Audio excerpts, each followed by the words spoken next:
All right, you guys, welcome back to the podcast and welcome to another recording of Jester Section Hiker, your premier podcast with the spotlight on section hikers. And I am excited for who is our guest this afternoon.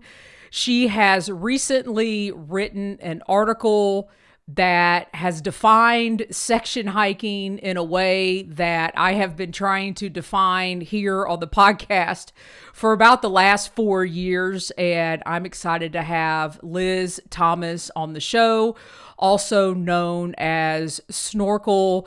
And this interview is going to be an excellent way to round out year 4 of the podcast before we head into the holiday season. And Liz is here, and we've already been chatting it up, and I know you guys are in a good time.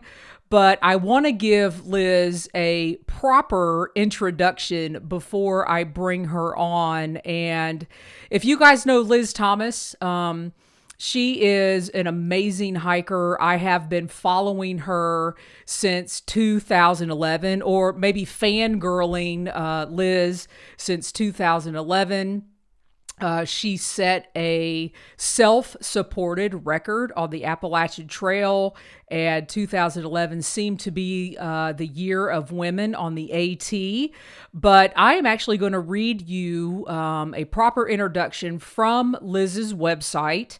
It says that Liz Thomas is a professional hiker, adventure, conservationist, and outdoor rider who broke the women's self-supported speed record on the Appalachian Trail. She is considered among the most experienced hikers in the U.S. She's known for backpacking light, fast, and solo. Liz has hiked more than 20,000 miles on 25 plus long-distance trails, including completing the Triple Crown of hiking. And you guys know that's the Appalachian Trail, PCT, and the Continental Divide. And she's first known to have traverses on, I'm going to mess this up, on the Chinook Trail in the Columbia River Gorge and the Wasatch Range in Utah. And that just scratches the surface. Liz also is an author. She is a writer. She is a co-founder of her own company. And you all have heard enough from me. I think we need to go ahead and bring Liz on. So please welcome to the podcast, Liz Thomas, also known as Snorkel when she's out there hiking. Hey, Liz, what's happening?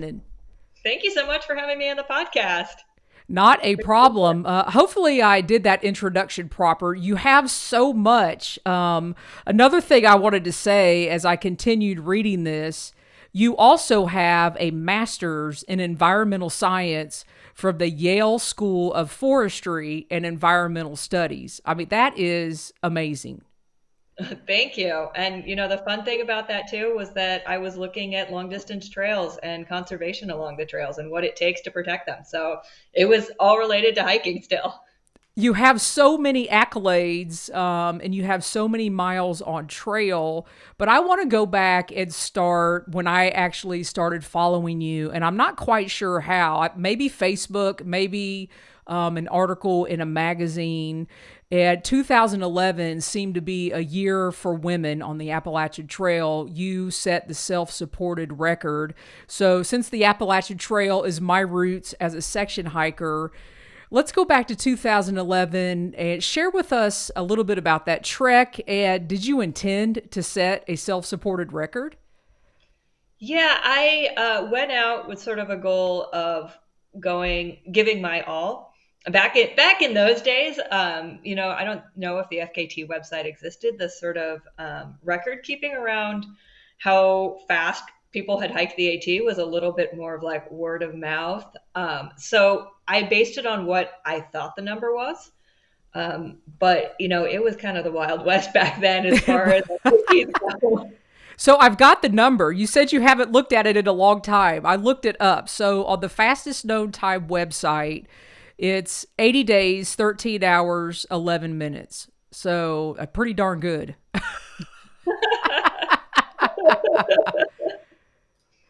So Yeah. how would you compare your adventure on the AT? 80 days doesn't seem unheard of now, but how would you compare your adventure back then? Yeah. I mean, it was lonely. It, And that it seems was. ironic you saying it was lonely because now it seems it's the Appalachian Highway, right?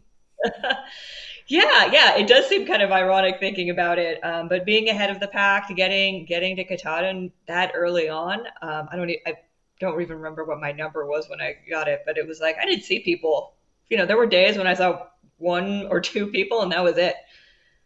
So what was your strategy? Did you set off like, hey, I've only got a certain number of days, or did you just get into the rhythm of your hike?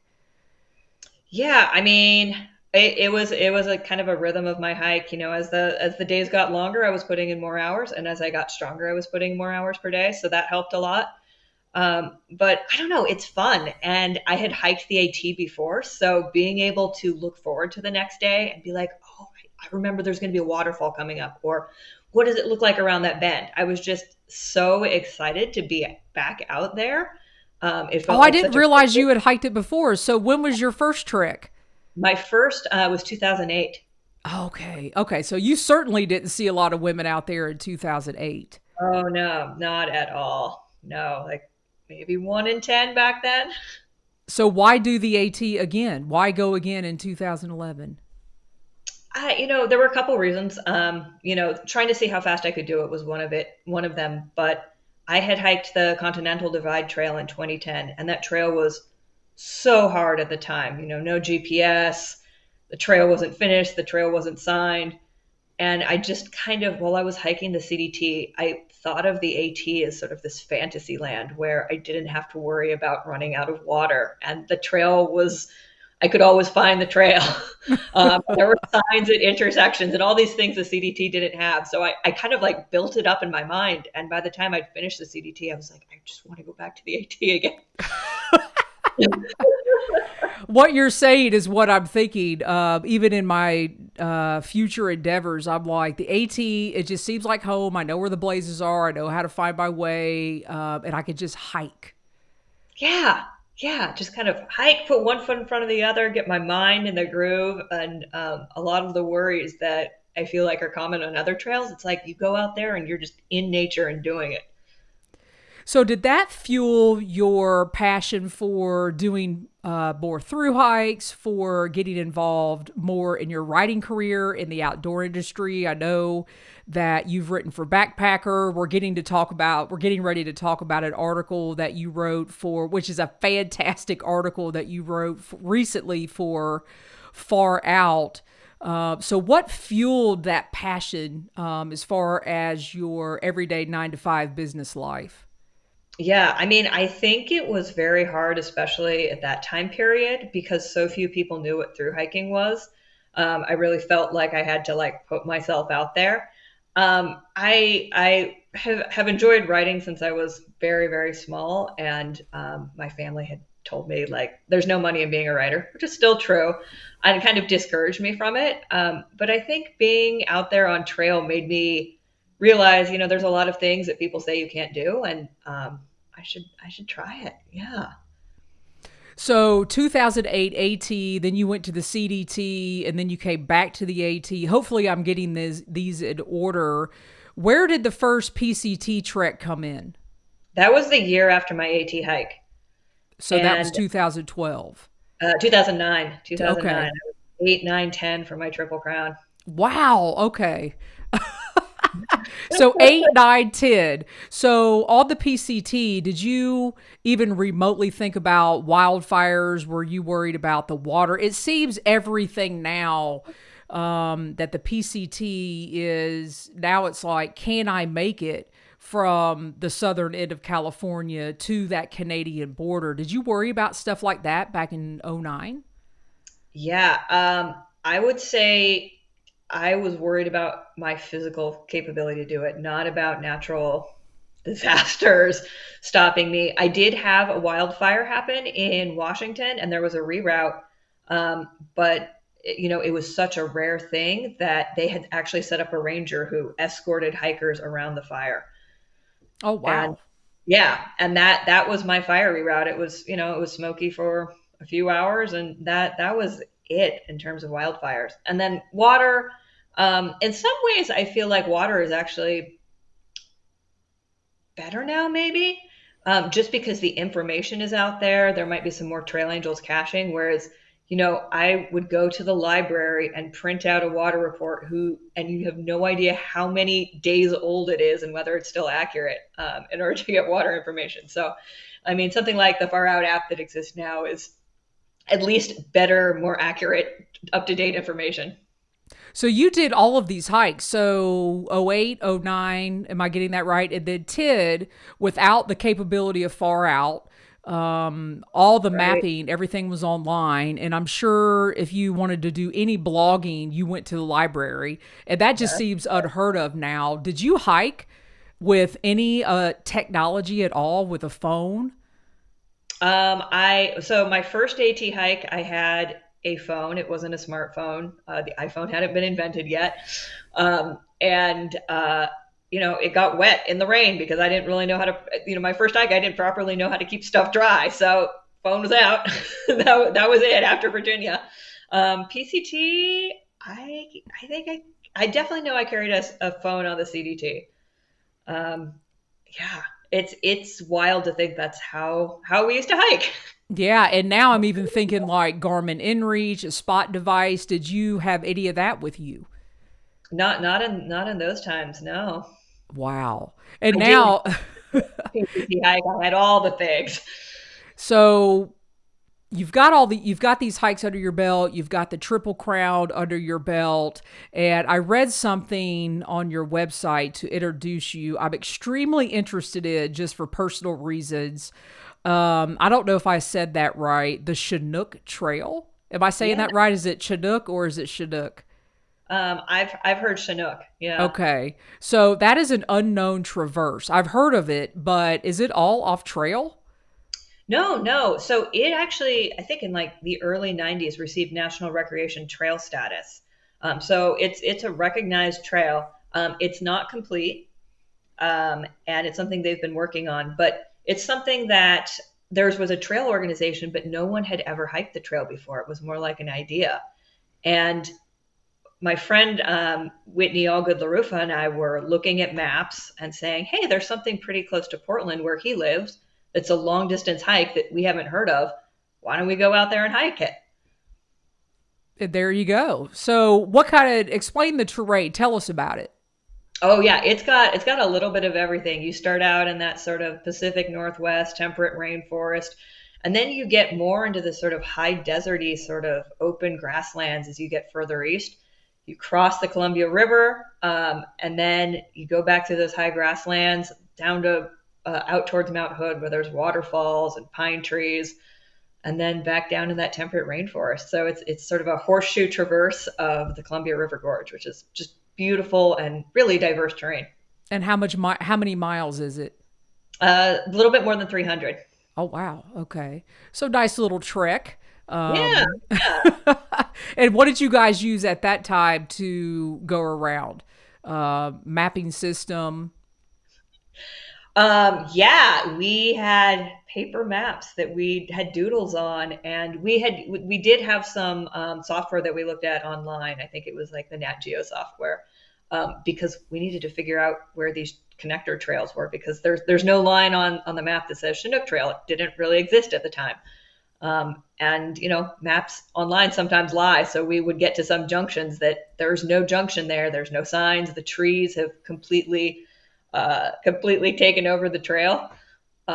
So I mean that was kind of the fun thing about being the first to do a route is you don't actually know if it's going to be there on the ground. Yeah. So of these 25 plus treks, through hikes, whatever you want to call them that you've done, is there one that stands out as the most unique? I mean, obviously you did the Triple Crown, but is there something that is really unique that you hold dear that like really grabs your heartstrings? Yeah, I mean, I always think of like the next trail or the trail I was most recently on really grabs my heartstrings. Um, you know, this was a couple this was a while ago, but the Pacific Northwest Trail I really enjoyed. It's a different kind of trail. It's an east-west trail. So you're going up and over, I want to say like 8 mountain ranges or something. And it's pretty lonely, but I think there was something really magical about that trail. It goes past some of the most scenic areas, I think, on any long distance trail I've been on. So I've had a couple section hikers on here that are, working their way through on the Pacific Northwest Trail, and they love it. Yeah, yeah. And one of the things they love is the remoteness of that trail. Yeah, yeah. Yeah, and that's one where fires are a big deal. Water is also a big deal. But yeah, it's so remote, and it goes from that sort of high desert to temperate rainforest to right under a glacier to the beach. It's just like a little bit of everything. So when you're getting, just out of curiosity, getting ready to go on one of these long treks, are you like a super obsessive planner? Are you like, oh, I'm just going to throw my backpack on and wing it and go? Like, what's Liz doing to prep? Yeah, I'm better than a little bit like I'm better than throw it all in a backpack, but I am not the biggest planner. Um, and I feel a little bit bad about that, but that's just life. Like I've got things to do. So I do send boxes. I will get my boxes all planned out. Um, Well, I that's a usually try. lot of work itself. If you It is. send boxes to yourself, that's a lot of work. And typically, like when I used to do that, to get a box, I don't want anything in it. Right. It's just a long time for me to figure out what I like and what I don't like. And sometimes it's a guess. I do kind of a hybrid where I figure out which towns I'm going to probably need a box, or else it's going to be a little bit nothing but candy bars if I don't send a box. Um, and yeah, I'll figure out if I need any permits, and that's about it. I figure out how to get there. I don't buy a ticket back. Well, there you go. You don't put a time limit on it then. Right. I used to sit down and be like, here's how many miles I do per day, and I think I'm going to camp at this place. And it just all goes out the window. So, sometimes that's fun to do just for fun, but ultimately, I can't control the weather. I can't control how strong I'm feeling. I can't control, maybe I make a friend who's going faster or slower. So, I think it's a good exercise, especially for people going on their first hike. But yeah, it's been much more useful for me to just wing it. Yeah, you're pretty dialed in at this point. I mean, 25,000 miles or 20,000 miles plus. I'm just going to say 25,000 at this point. But so your gear as well. A lot of people, they just want to talk about gear. They want to hear about gear. And I don't really talk a lot about gear on the show because it's so personable. And I feel like once you get your gear dialed in, that's it. I mean, you may just buy new of what you like. Where are you now with your gear? Are you to the point where it's like, okay, you just grab and go? Yeah, I mean, so I own a gear review website called Treeline Review, which I co-founded with my hiking partner, actually from the Pacific Northwest Trail and the Great Divide Trail. And I think of gear as a tool. It's not something. It's there to serve me. And so some people are into gear just because they love gear. I think of it more of a very like functional, does it serve its purpose if as I'm taking it out? I always like to play around, throw in some new things every trip that I take, but it's yeah, I would say my kit is pretty dialed in. I usually only experiment with a few things. Like same tent, same, the big three, the same tent, the same sleeping bag, the same backpack. Are you like, okay, I love this backpack and when it wears out, I'm going to get the exact same thing?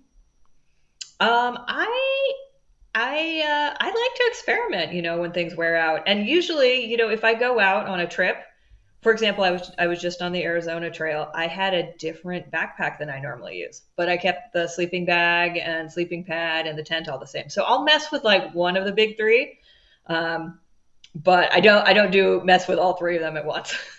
No, that's a little much. Like some consistency. There's comfort in having that sort of consistency, knowing things are going to work, knowing their quirks. Um, so I'll mess with one. So if you had one thing, like for me, when I go out on a hike, my number one thing is always my shoes, and taking care of my feet. Do you have like that number one thing that you know you have to take care of, that you know you have to pay special caution to? Ooh, I mean, feet. I'm with you. I think feet is really, really important, and that's something I do not change. I've got my system. I might try the like cushier version of the same shoes I have, or the taller version of the socks, or the shorter version of the socks. But that's as much experimenting as I'm getting. Yeah. So once you dial in, so what are you wearing? Yeah, I wear.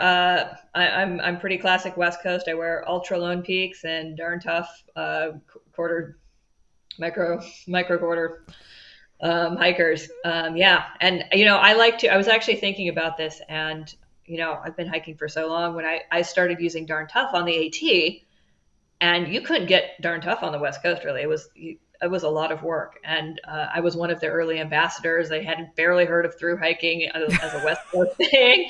Uh, and it was the same thing with ultras. Like, the first year they were out, I was like, what are these weird shoes? And then, and like, I was one of their early, I think their first through hiking ambassador. And then now all through hikers are wearing ultras. So it's not all, but like a A lot of, lot. Yeah. Yeah. It seems to be I feel like everybody went from like Cascadias to maybe some Solomons, and now it's like all, the Lone Peak, or I can't remember the name of the other one that's more cushiony. Olympic. Yeah, that Ultra has. So what backpack do you have? I've been switching off on backpacks pretty much since I started Treeline Review. But for the longest time, I was all about the Gossamer Gear Kumo. I love that pack. Um, but like on the Arizona Trail, I took the Z-Packs Arc Haul. That was a great pack as well. Very good for that trek. So I like to experiment there as well. And you mentioned the Arizona Trail. So you said you've been late Gramming, which I've never heard of that before. So, which I find really fun that you are now posting, but you have completed the Arizona National Scenic Trail. So congratulations on that. So how was that trek? When did you start and when did you finish? I started at the beginning of October and I finished at the end of or the beginning of November. Oh And my yeah, gosh. it was great. You were flying. Yeah, yeah. I mean, it's such a fun trail. I really loved being out there, and I think that's one thing maybe I do a little bit different than other people who are going fast. Is like I'm doing it because I love doing it because it's really fun. And even if I'm getting up in the dark and hiking, like I'm doing it because like I think it's pretty cool to watch the morning get brighter and brighter. I think it's pretty cool to hike when the moon is full. So yeah, it's a beautiful trail. It's a great trail. I had And a you went ton of south, right? I did, yeah. So did you sit back and say, "Hey, I'm looking for a particular weather window"? Because I know on that one with the Grand Canyon and heading south into the desert, did you purposely go at the beginning of October? I did, yeah. Which I think is kind of a sweet spot. Yeah, I mean, frozen water bottles. 2 days before I started, it snowed on the north rim of the Grand Canyon. So you really like you're at 9,000 feet when you're essentially like day 2 or 3. But then you get down to the desert, and it was 103 degrees for me. Admittedly, it was a heat wave in the section closest to Phoenix, but you kind of get a little bit of everything. I've heard that trail will shock you. Like you would think it, I think desert terrain and I think, oh, nice smooth trail, but that's not the case. No, it's really rocky, and that's why I wore the Ultra Olympus on that trail. I'd been warned by friends like, "Hey, it's not all sand. There's some big rocks, and they don't go away." Yeah, And they're I've big rocks. yeah. Yeah, I'm with you on the rocks. So, congratulations on that. I do want to get to this far out article, and I think I was scrolling through Instagram and I saw the article pop up, and the title of this article. It says, "I've through hiked and section hiked the PCT, which is better?" And so I was like, oh, well, that's interesting. Oh, that's Liz. Let me see what she has to say. And I love this first sentence, and I want to read this. It says, I've completed the PCT twice, once as a 4-month thru-hike from Mexico to Canada, and once as a nearly 10-year section hike. People ask me which is better. So instead of me reading further, I'm going to ask you which is better.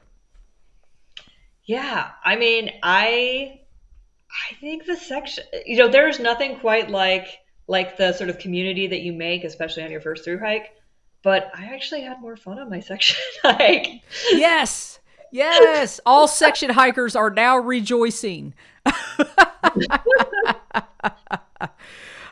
You actually went on to say that you said, while I always treasure the exhilaration of finishing my first end-to-end hike and the friendships formed over many months, ultimately I found the section hike more satisfying. That's why you encourage people who attempt a through hike and don't finish to go back. And there's this cloud out there amongst through hikers. Well, there's two clouds. There's a cloud out there amongst through hikers that if something happens, if you get injured, something happens at home, whatever it is that pulls you off the trail, you're defeated. You have to start over. I've seen people completely start over because they want that through hike.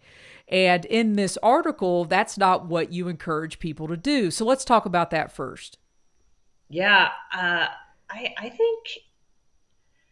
think, if you know yourself, and especially this is probably true for people who are, maybe not in their early 20s using a through hike as a way to figure themselves out, which I've also done. I kind of had an idea of what I wanted my time on trail to be like. And, especially as I get older, it's like, I don't want to think about work. I don't want to think about all my stressors. I want to go out and be in nature and not have to worry about competing with others for tent sites, just kind of like have this really peaceful experience. And so I think for that, just going out wherever the trail you might have left the trail and starting back up, it feels like returning to an old friend. So did you have any rhyme or reason? I know you purposely set out for a section hike. And this is another thing section hikers get, I call it getting twisted up on is, I still have to go south to north, or I still have to go, north to south. When I section hiked the AT, I was kind of all over the place. And it sounds like you may have done the same thing, or were you very rigid? I mean, I think section hikers can hike however they want to hike. I was not rigid. And part of that was because I was saying, oh, I'm going to be up in Portland for this other thing. Why don't I just hike north and, do that section? Or, oh, I'm going to be in the Tahoe area. I can hike south and finish that section. So it was really about trying to take where my life was sending me anyway and trying to incorporate the trail into my life. In this article, I so resonated when you said that the trail was a constant that you could rely on. And for myself, it took me 12 years to section hike the AT. It was a constant thing that was on my brain when I was going to get back to the trail. And Right. admittedly, it's been very hard for me. You do something for so long and that constant is gone and there's this void. And it's like, what do I do now? Well, I start again. So I started filling in gaps on another section hike of the AT. But I love that you said that. Expand on that. Yeah, I mean, there wasn't a day where I wasn't thinking, how do I get back to the PCT and connect these 100 miles that I need to do, or connect these 50 miles that I need to do over here. It was always there, kind of, like it was like a watch that I was always wearing or something. I wouldn't say it was a thorn in my side. It was something that I looked forward to, and sometimes it was a spot of peace too. If I was stressed about something or bored on a plane or whatever, I can be like, oh, how am I going to do that? And start mapping. I said, it's a fun exercise to figure out where I'm going to camp every night. Sometimes I did that for those sections that I knew I had coming up, just to, have something to really, really look forward to. Did you know it was going to be 10 years? Did Oh, no. No. so what Uh, in your mind you thought, oh, I'll section hike this and be done in a couple years? Walk us through that. yeah, so I actually started my PCT, 10-year PCT section hike as an attempt of an FKT.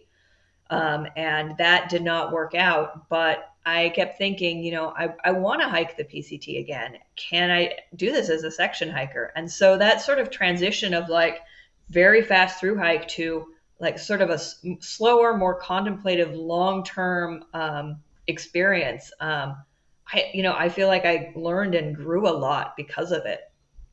And I keep referring back to this article. You have a statement here. You said, there's a puzzle that you're putting together, and on the PCT, Canada fever. On the AT, it would be Katahdin fever. Canada fever is a real thing for through hikers. Oh, yeah. You said as a section hiker, it's chronic. And I am like, yes, it never goes away. Yeah, yeah. And the thing about Canada fever or Katahdin fever is I certainly meet hikers in Maine or hikers in Washington who are just like, I just want to be done with this and touch that border and go home and be able to eat all I want. And when I'm on a section hike, that's not what I'm thinking. I'm thinking, it's great out here. I want to stay here forever. And that's it's a very different way to experience the trail, especially towards the end of a trail. So I'm still going to keep referring back to this article because it is so good. It is so good. The title of this next little piece of the article says "Judgment in the Hiking Community," and I have the name of this podcast is part of some of this judgment. So my trail name is Jester, and then if you add Jester section hiker together, it kind of sounds like just a section hiker. So that goes in with some of the judgment from the hiking community. And one of the things you said, it was challenging of the section hiking, especially when you encountered through hikers, there was judgment because they automatically assumed, if they didn't know who you were, that, you were new to trails. Sometimes through hikers were condescending or other people that you met on the trail. Walk us through your thought process when you wrote that section. Yeah, I definitely had some experiences where I would run into through hikers and they would be like, oh, when you get to this section, you're going to want this gear, or like, oh, like you're really going to want to lighten up or whatever. And I wanted to be like, I've done this trail before, actually. I know a lot about gear. I actually own a gear review website, but I think it's not like you want to say that. You don't want to say, all right, okay, let me tell you who I am. Like I've done, right, it's like, right. That's not really my personality to be like, I'm going to tell you my whole hiking resume. In fact, a lot of people I meet on trail, I'll hike with them for maybe half a day until they're like, oh, well, have you ever thought about hiking this trail? And be like, well, I hiked that one. And they're like, wait a minute. We've got a question here from the chat that I think is appropriate as well as we're talking about your PCT section hike. Sean says, would it be safe to say that a section hike of the PCT would complete more of the trail than a through hike because of the fires? That's a really good question. I think, it's not just fires too. It's snow. It's fires that happened several years ago where the trail sections are still closed. Yeah, the PCT, it's really been impacted in the last 10 years by these natural disasters. And, I think when I have friends who are going out to hike the section hike the PCT over the next few years. And I ask them, what are you going to hike next year? And they're like, I don't know. I'm going to play it by what's on fire, which is, yeah. One of the nice things about section hiking is to have that flexibility. And this year, the High Sierras as well. I mean, people that not only were hiking the PCT, but got John Muir Trail permits. A lot of the bridges were washed out. I don't know where that stands right now. But, if you're on the East Coast and you're planning your whole life around, hey, I'm going to do this section, you're going to be disappointed. And I don't know, the thing is, I guess people get to the Sierra and they make a decision. They got to go around. I mean, there is no other choice. Yeah. And to the class of 2023's credit this year, this is the first year in a while where fortunately no hiker has lost their life in the Sierra that I know of. Yes. And I really credit that to hikers making smart decisions and for talking about, this is an acceptable and smart decision to make. And if you come back next year and your through hike turns into section hike, that is an acceptable and culturally okay decision within our community. Yeah. And that's one of the things that, the other thing that I wanted to say is, not only kind of condescending to section hikers, you don't really know who's out on the trail. So you kind of got to be careful what you say. But there's always it seems there's always that person that wants to tell you what gear to carry, how to hike the trail. And I'm sure you have encountered that more than once. Yeah, and I think part of it might also be that women who are hiking hear that more often, which is great. But I try to remind myself this reflects more on them and their internal issues and identity issues as a hiker than it does on me. Yeah, exactly.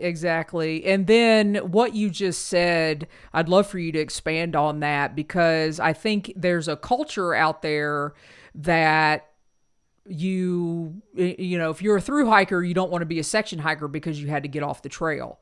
And you just made the statement, hey, no big deal. Pick yourself back up and, pick up where you left off. What do you think that is? Oh, to go back and pick up where you left off? To not accept that you're going to be a section hiker, that it's okay to constantly think, okay, I have to through hike. Yeah, I mean, I think like Sean was saying, I don't even, it's very hard these days to be able to have continuous footsteps on the PCT or the CDT. They're long trails.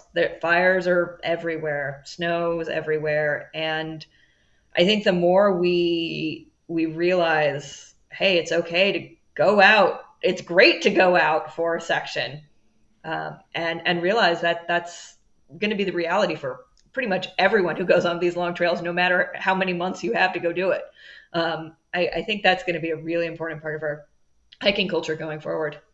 Yeah. So what overall, I just love this article so much. I'm going to continue to read it. And I'm going to continue to refer to it, as I go forward with the podcast, because so much of what you put on here is what a section hiker deals with when they go out of the trail, that, oh, you're just a section hiker. You're only out for a week or a couple 100 miles, versus, a through hiker that something happens, they get injured, they can't make it. It's all okay, is the moral of the story that I get out of your article. What prompted you to write this article?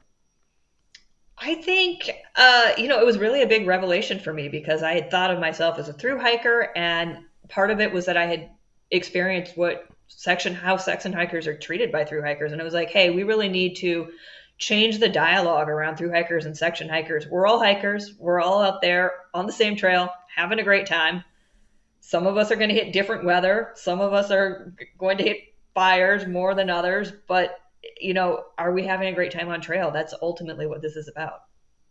And you also said when you were out section hiking, you saw different parts of the trail in different seasons, and you could do that. So do you have a comparison maybe in your mind from when you were through hiking versus on your section hike? Oh, yeah. I think of Northern California as the prime example. I hated it as a through hiker. It was 100 degrees. All I wanted, I thought a lot about quitting when I was on that section. It was miserable. And as a southbounder going in September, it is beautiful. Lakes everywhere, flowers, these weird bog pitcher plants. I could really appreciate how cool this area was. And I barely remember anything from my northbound other than I wanted to be over. Also, there were a lot of mosquitoes too. And as a southbounder, there weren't any mosquitoes. It was so cool.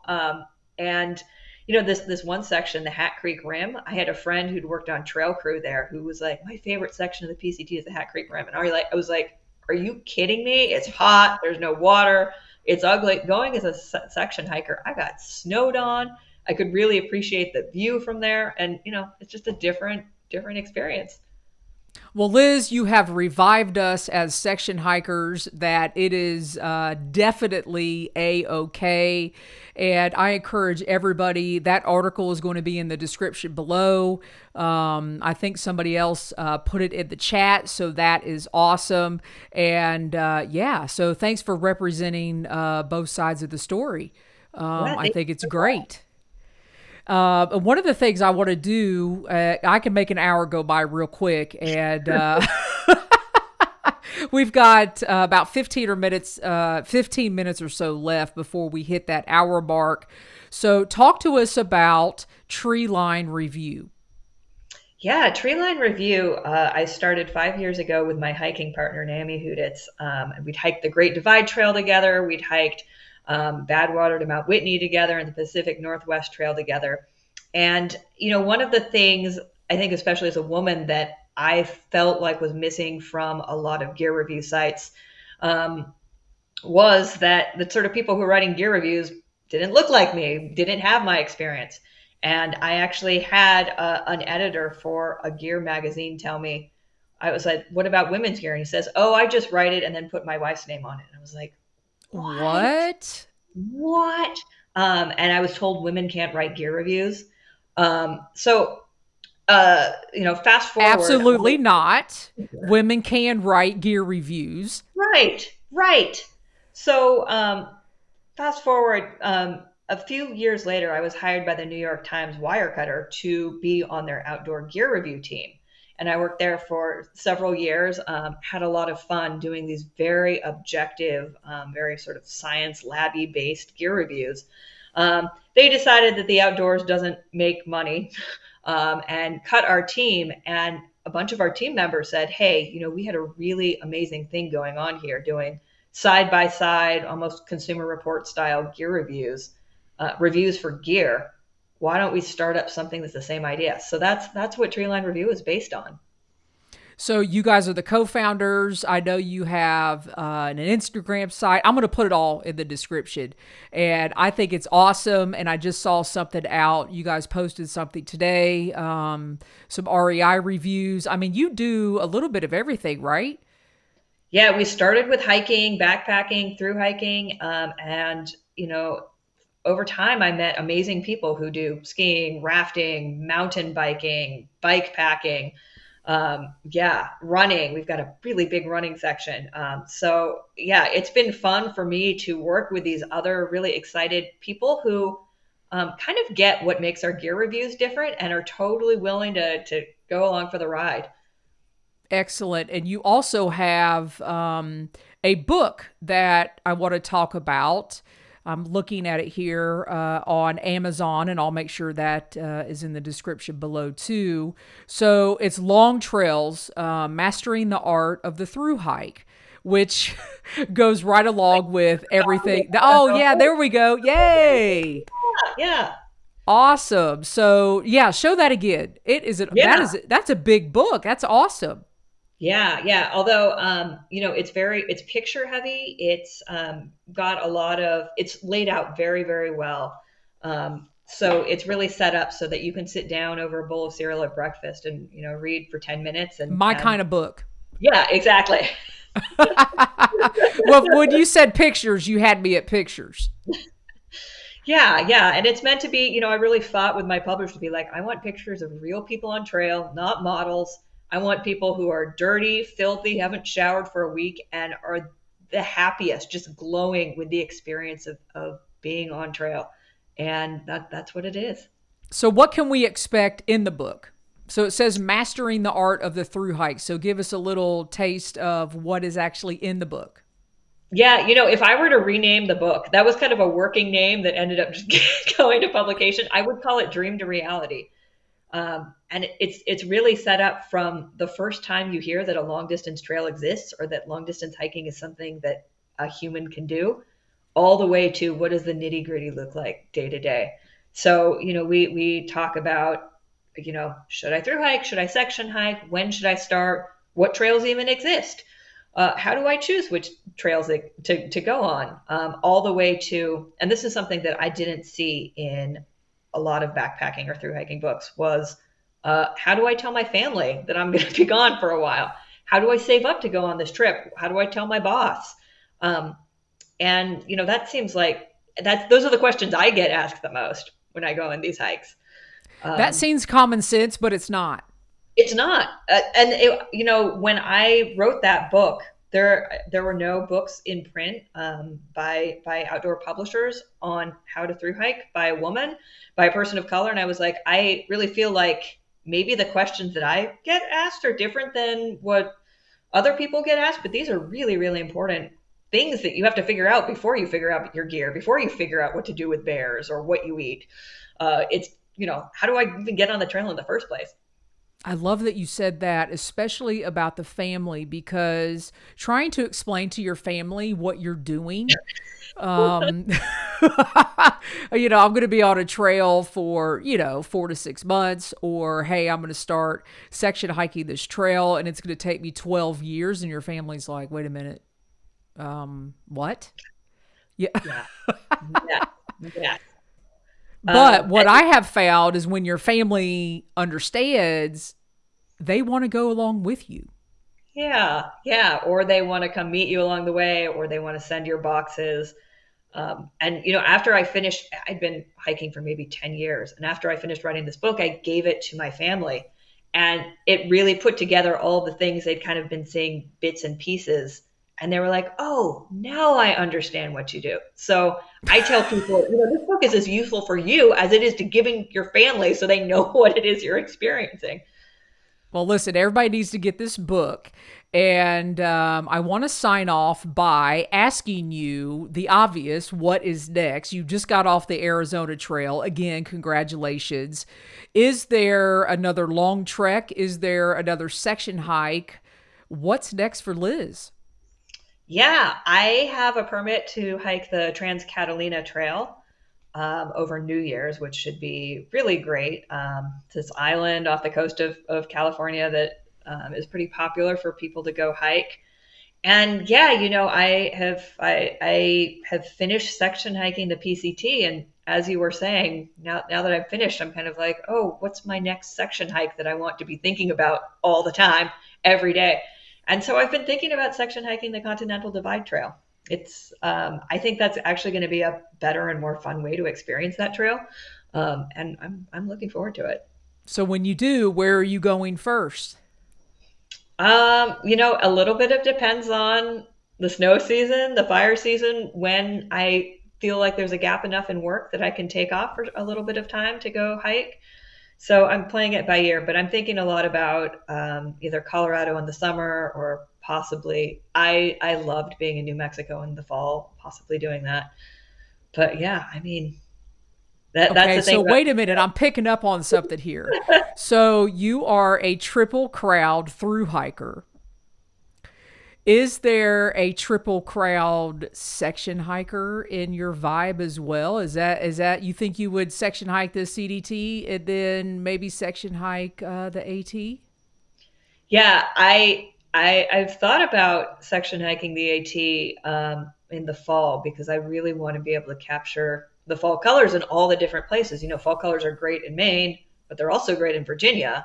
And there's no way you can really see both if you're through hiking. So I would love to see I'm one of those West Coast hikers who loves the AT and I love the Green Tunnel.